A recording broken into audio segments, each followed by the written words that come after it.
የዛሬው ፊልማችን ሳያስበው ሁኔታዎችን አስገድደውት በጦርነት ውስጥ ገብቶ ንጹህ የልጅነት ህይወቱን አጥቶ ወታደር ስለሚሆነውን ልጅ ያስመለክተናል። ቻናላችን አዲስ ፍሊክስ ሰብስክራይብ በማድረግ ቤተሰብ ስለሚሆኑ፣ ሼር በማድረግ ለሌሎች ስለሚያጋሩ፣ እንዲሁም ላይክ በማድረግ ስለሚያበረታቱን እናመሰግናለን። መልካም ቆይታ ይሁንላችሁ። ፊልማችን ሲጀምር በአንድ የድሆች መንደር የሚጫወቱ ህፃናትን እያስመለከተን ነው። ሀገራቸው ጦርነት ላይ ስላለች ትምህርት የላቸውምና ያገኙትን ሁሉ ነው የሚጫወቱት። የፊልሙን ዋና ገጸ ባህሪ የሆነው አጉ የድሮ ቴሌቪዥን ፍሬም ይዞ ወደ አንድ ሰው ይሄድና እንዲገዛው ይጠይቀዋል። ሰውየውም የሚገርም ቴሌቪዥን ነው ባክህ፣ እስኪ ምን ያሳየኛል ብሎ ጎንበስ ሲል ህፃናቱ የተለያዩ ትዕይንቶችን እያሳዩ ያዝናኑታል። ከዛ ሰውየው ለአጉ ቀና ብሎ ተንቀሳቀስ ትንሹ ሲለው አጉ ፍሬሙን ተሸክሞ ይሄዳል እና አጉ ያሉበትን አካባቢ በመንግስት ወታደሮች የሚጠበቅ ነውና ሌሎች ስደተኞች ጦርነቱን እየሸሹ ወደዚህ መንደር እየመጡ ነው።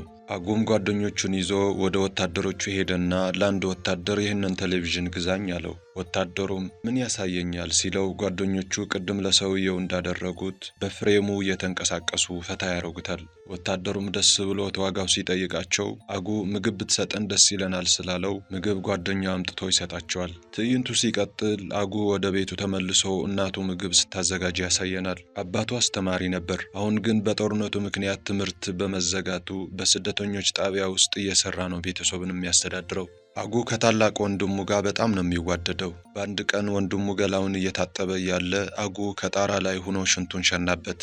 በድርጊቱ የተናደደው ወንድሙ ሲጨርስ አጉን በምንጣፍ ጠቅልሎ የሚደንሰውን ዳንስ በግድ እንዲያይ ያደርገዋል። በሌላኛው ቀን ደግሞ አጉ ከጓደኞቹ ጋር ሆኖ በዛፍ መንገዱን ከዘጉት በኋላ መኪና ይዘው ለሚያልፉ ሰዎች ዛፉን ወድቆ መንገዱን ስለዘጋው እኛ ያነሳንበትን ክፈሉን እያሉ ገንዘብ ሰበሰቡ እና አጉ ብር ለማግኘትም የማይሰሩት ተንኮል አልነበረም። ከዛም አንድ እብድ አሮጊት መጥታ ከአካባቢው ታባረራቸዋለች። ማታ ላይም ቤተሰቡ ተሰብስቦ እራት እየበላ ነው። አጉ አያቱን የሚያጎርስ እያስመሰለ ይጫወትባቸዋል። በመሃል አባታቸው ከርቀት ቴሌቪዥኑን ይመለከታል። ፍሬሙ ሳይኖር ስክሪን ብቻ ተቀምጧል። ለካ አጉ ቅድም ቴሌቪዥን ግዙኝ እያለ ፍሬም ተሸክሞ ሲዞር የነበረው ከዚህ አንስቶ ነው። አባቱ በንዴት ሊመታው ያሳድደዋል። አጉ ግን ሮጦ አምልጧል። ቢሆንም ከባድ ጥፋት በማጥፋቱ ውጭ እንዲያድር ተፈረደበትና በማግስቱ ከወንድሙ ጋር ውሃ እየቀዱ እያለ ወንድሙ ድርጊቱ ለአባቱ በጣም እንዳበሳጨው ካሁን በኋላ ሌላ ስህተት እንዳይሰራ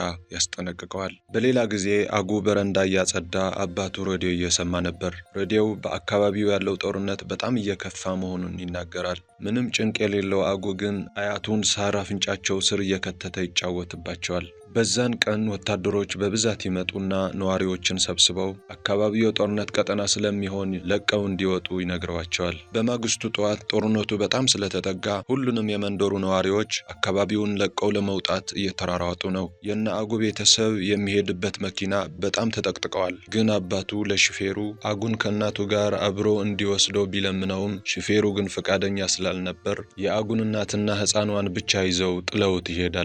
በንጋታው እንደተጠበቀው ድቅድቅ ያለ ጦርነት ተጀመረ። ሁሉንም ሰው ወዳገኘው ቦታ እየገባ እየተደበቀ ነው እና አጉም ሽማግሌ አያታቸውን አዝለው በአንድ መጋዘን ውስጥ ገብተው ተደበቁ። ብዙም ሳይቆዩ ወታደሮች መጋዘኑን በርግደው ገብተው የተወሰኑ ሰዎችን ከገደሉ በኋላ ወደ ውጭ አውጥተው ጥይት ደቅነውባቸው ከመካከላቸው አሸባሪ የሆኑትን ለይተው እንዲያወጡ ያሳስቧቸው ጀመር። የአጉ አባትም ስለ እውነት እምላለሁ እኛ በዚህ መንደር ነዋሪዎች እንጂ ምንም አማጽያን አይደለንም አላቸው። ግን ስላላመኑት ጤነኛ ሰው መስሏቸው ያችን እብድ ይዘው መጥተው እነዚህ የዚህ መንደር ነዋሪ ናቸው ወይስ አይደሉም ሲሏት እረ እነዚህ ሁሉ አማጺ ወንበዴዎች ናቸው አለቻቸው። ከዛ አጉንና ወንድሙን ሲሮጡ አባታቸውንና ሌሎችን ደርድረው ረሸኗቸው። አጉ ከወንድሙ ጋር ወደ ጫካው ለመግባት ሲራራጡ ወንድሙን ከርቀት በጥይት ተመቶ ይሞታል። ምንም አማራጭ የሌለው አጉም ለብቻው ጫካ ውስጥ ዘልቆ ገብቶ አመለጠ። ወደ ማታም ከጦርነቱ ብዙ ርቆ እንደሸሸ ሲያውቅ ለማረፍ ተቀመጠና ላጣቸው ቤተሰቦቹ ስቅስቅ ብሎ አለቀሰ።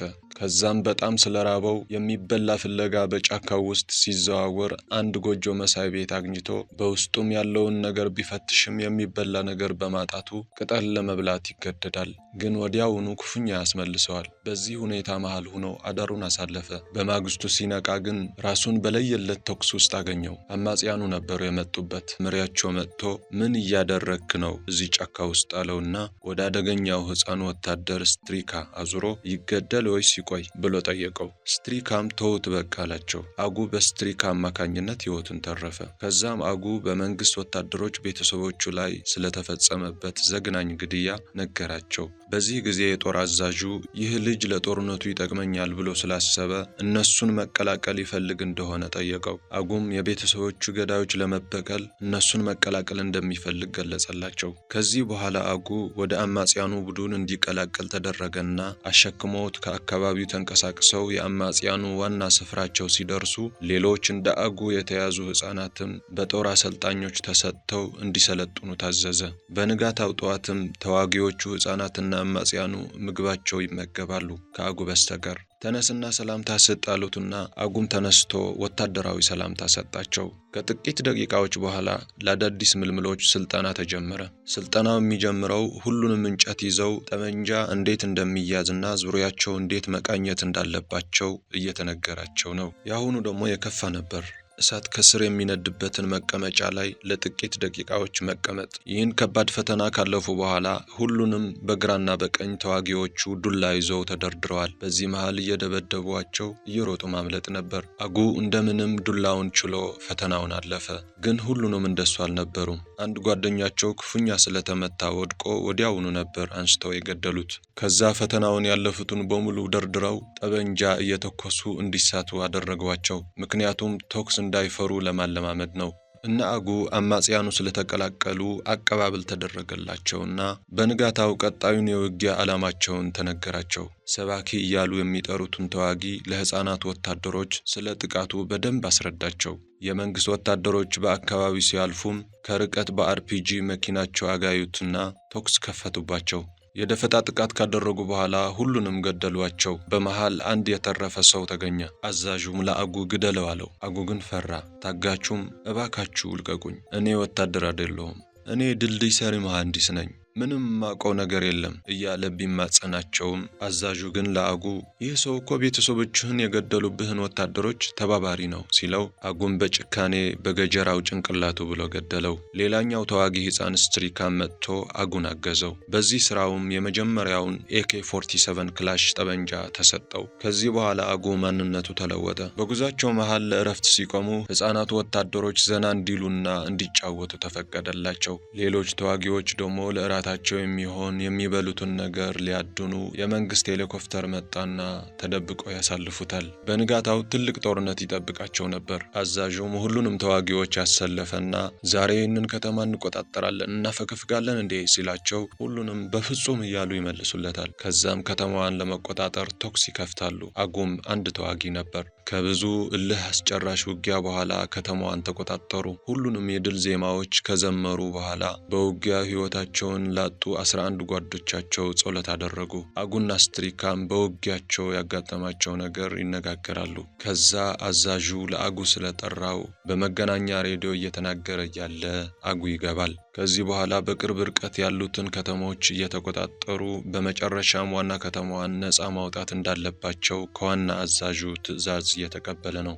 ንግግሩን ከጨረሰ በኋላ ዛሬ በልዩ ሁኔታ ነው የተዋጋኸው። አንተ አንድ ቀን ጎበዝ መሪ ነው የምትሆነው። ዋና ከተማዋን ከተቆጣጠርን በኋላ እናትህን በእርግጠኝነት ታገኛታለህ እያለ አዛዡ ለአጉ ከነገረው በኋላ አደንዛዥ እጽ ወሰደና አጉ ላይ አስነዋሪ ድርጊት ፈጸመበት።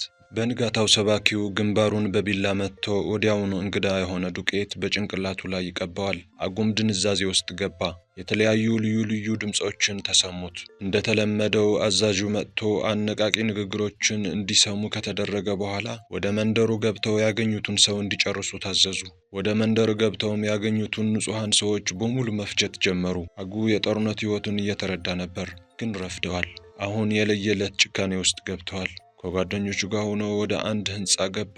በቤቱ ውስጥ ያገኘውን ዕቃ ሁሉ ገለባበጠ። በፍተሻው መሃል አንድ እናትና ልጅ አገኙ። ሕፃኗን በክፉኛ ሁኔታ ደበደቧት። እናትየዋንም እየደፈሯት እያለ አጉ ከስቃይዋ የገላገላት መስሎት በጭካኔ ገደላት። ጭንቅላቱን የቀቡት ነገር በጣም እያደፋፈረው ነው። አማጽያኑ ንጹሐንን በአሰቃቂ ሁኔታ ይገድላሉ። መግደላቸው አልበቃ ብሏቸው እጃቸውን ወደ ኋላ አስረው ቦምብ በአፋቸው እየከተቱ ያፈነዳሉ። ከዛም ከተማዋን ለቀው ወደ ቀጣዩ መዳረሻቸው ሲሄዱ በመሃል ጠባቂዎች ያስቆሟቸዋል። አዛዡም ከነሱ ጋር እንደሆኑ ሲገልጽላቸው እንዲያልፉ ይፈቀድላቸዋል። ወደ ዋናው አዛዥ ቢሮ ይገባሉ።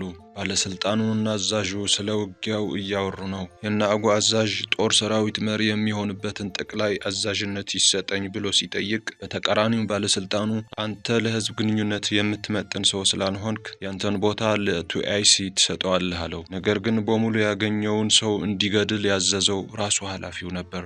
አዛዡም ነገሩ ክህደት እንደሆነ ወዲያውኑ ገባው። ባለስልጣኑም ከሰዎችህ ጋር ምሽቱን እዚህ ማሳለፍ ትችላለህ ብሎ ተለያዩ። ከዛም አዛዡ ከተዋጊዎቹና ከነአጉ ጋር ሆኖ ከእናቱ ቤት አርፈው ለሁሉም ቢራ ቀረበላቸው። እየጠጡ በደንብ እንዲዝናኑም ተብለው ብዙ ሴቶች መጡላቸውና ተዋጊዎቹ ከሴቶች ጋር ወደ ውስጥ ሲገቡ አጉ ከህፃን አስተናጋጇ ጋር ብቻውን ቀረ። በድንገት የተኩስ ድምፅ ተሰማ። አዲስ ሊሾም የነበረውን ቱአይሲን በጥይት ተመትቶ መጣ። አዛዡም በቁጣ ማነው እንደዚህ ያደረገው ብለው እናቱንና ልጅቷን ጋር ጮህባቸው። ግን ሁለቱም እየተጠቋቆሙ እሷ ናት መባባል ጀመሩ። ነገር ግን አዛዡ እናቱን ተኩሶ እንዲገድሏት አዘዘና በጭካኔ ያስገደላት። ግን ራሱ ነበር ሴቷን ቱአይሲ ጋር እንድትተኩስ ያዘዛት። በማግስቱ አጉ አደንዛዥ እጽ ሲወስድ ይታያል። ቱአይሲ በጣም ተሰቃይቶ ሞተ። ምሽት ላይ ሁሉም ተዋጊዎች ተሰብስበው ለቱአይሲ ዙሪያውን ከበው ጸሎት አደረጉለት። አዛዡም አሁን ዋነኛ ጠላታችን ባለስልጣኑ ስለሆነ እቅዳችን ለራሳችን ጥቅም ስንል ቀሪዎችን መንደሮች መዝረፍ ነው ብሎ ተናገራቸው። ከዛ ምሽቱን እረፍት ላይ ያሉ በመሃል ሳያስቡት የመንግስት ወታደሮች ከባድ የሚሳኤል ዝናብ በናአጉ ላይ ያዘነቡ። አማጽያኑ ብዙ ሰዎቹን ተገደሉባቸው፣ መኪኖቻቸውም ተቃጠሉ። ለመጀመሪያ ጊዜ አማጽያኑ መሪ እንደሌላቸው ተሰማቸው፣ ግን መጓዛቸው ቀጠሉ። አጉና ስትሪካ በመሃሉ ሲርባቸው የተለያዩ ነፍሳትን ነበር የሚመገቡት። ከቀናቶች በኋላ ከሩቅ የተኩስ ድምፅ ይሰማሉ። ለመዋጋትም ይዘጋጃሉ። ከተኩሱ በኋላ ያሉበትን ለቀው ሊሄዱ ሲሉ የአጉ ጓደኛ ስትሪካ ግን ባለበት ተቀምጠዋል።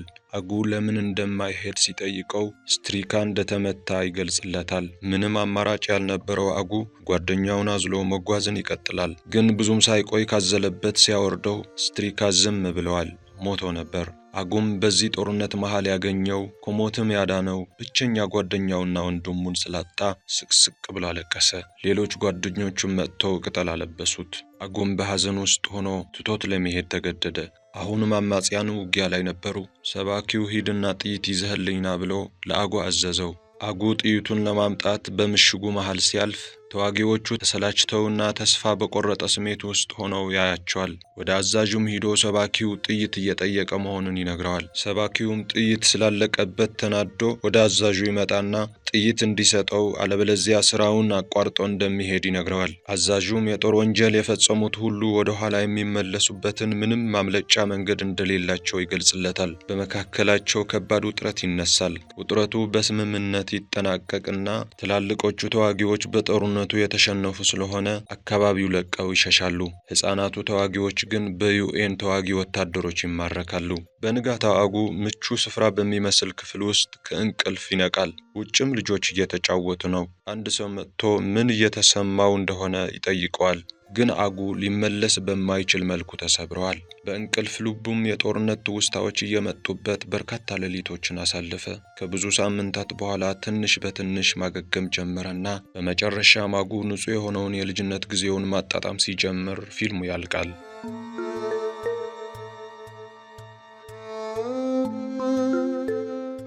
ቻናላችን አዲስ ፍሊክስ ሰብስክራይብ በማድረግ ቤተሰብ ስለሚሆኑ፣ ሼር በማድረግ ለሌሎች ስለሚያጋሩ፣ እንዲሁም ላይክ በማድረግ ስለሚያበረታቱን እናመሰግናለን። ሰላም።